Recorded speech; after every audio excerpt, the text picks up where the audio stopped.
Dieu a vraiment rétabli son témoignage en plénitude le jour de la Pentecôte. Il est utile de voir la concordance qui existe entre le livre de Néhémie et celui des Actes des Apôtres. Le témoignage du Seigneur, le témoignage de Jésus est parvenu à un état complet de plénitude au jour de la Pentecôte, et tous les traits distinctifs du livre de Néhémie se trouvent dans le livre des Actes, spécialement dans les premiers chapitres. Nous verrons la chose de plus près dans un moment. Je les mentionne parce que cela peut vous être utile. En lisant le livre de Néhémie, non pas simplement comme un livre d'histoire, ni même comme le dernier livre historique de l'Ancien Testament, mais avec le livre des Actes constamment devant vous, observez simplement comment ces deux livres se correspondent tout du long. Ce que je désire dire ici, avant d'aller plus loin dans ce sujet, c'est ceci. Bien que le Seigneur ait rétabli le jour de la Pentecôte son témoignage dans une plénitude plus grande que jamais auparavant, hormis son intention originelle qui était dans son dessein avant toutes ces choses, il ne s'écoula pas longtemps avant que l'action en sens contraire ne s'introduise à nouveau. Le déclin. Avant d'avoir terminé notre Nouveau Testament, nous commençons à constater des brèches dans la muraille, des faiblesses dans le témoignage. Nous pouvons nous avancer beaucoup plus loin encore, car nous lisons la première lettre aux Corinthiens et voyons là tous les décombres. Nous dirions que les témoignages semblent avoir été presque complètement détruits. Quel délabrement est révélé dans cette première lettre aux Corinthiens. Quel état de décombre et de ruine.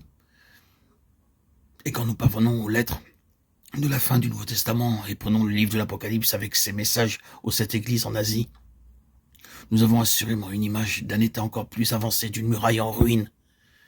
Le témoignage est de nouveau interrompu. Il n'y a plus rien d'intact.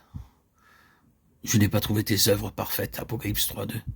Le témoignage est ruiné. De grandes brèches y sont présentes. Et c'est là l'état du témoignage tandis que le Nouveau Testament se termine. Depuis lors, non pas une fois ni deux fois, mais à maintes reprises, Dieu a réagi pour amener à la fois son dessein et son témoignage originel.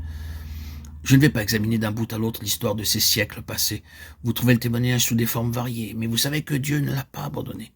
Dieu ne l'a pas délaissé. Dieu est revenu. Et il est encore revenu cherchant à rétablir maintenant ceci, maintenant cela, maintenant quelque chose d'autre, se mettant toujours en mouvement dans la direction de la plénitude originelle, en vue de la voir en perfection. Grâce soit rendue à Dieu qu'aujourd'hui il y ait une mesure beaucoup plus grande de son témoignage qu'il y en avait durant le haut Moyen-Âge. Aujourd'hui, beaucoup de choses importantes du Nouveau Testament sont établies dans l'Église. Ce sont de grands facteurs.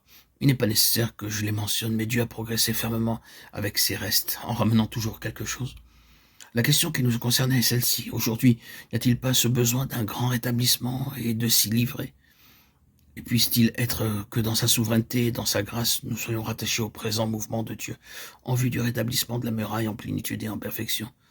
Il se peut que ce ne soit pas à nous de l'édifier, qu'il ne soit pas accordé de l'amener dans sa plénitude, mais ce peut être notre vocation d'y ajouter quelque chose, de réaliser quelque chose en vue du parachèvement du témoignage de Jésus. Et si ce temps correspond au livre et à l'ouvrage de Néhémie, c'est-à-dire à la fin de la dispensation, nous pouvons ressentir que nous nous trouvons dans les dernières étapes, les dernières phases du témoignage de Jésus. Nous ne sommes pas en vérité sans aucune raison de penser qu'il en est ainsi.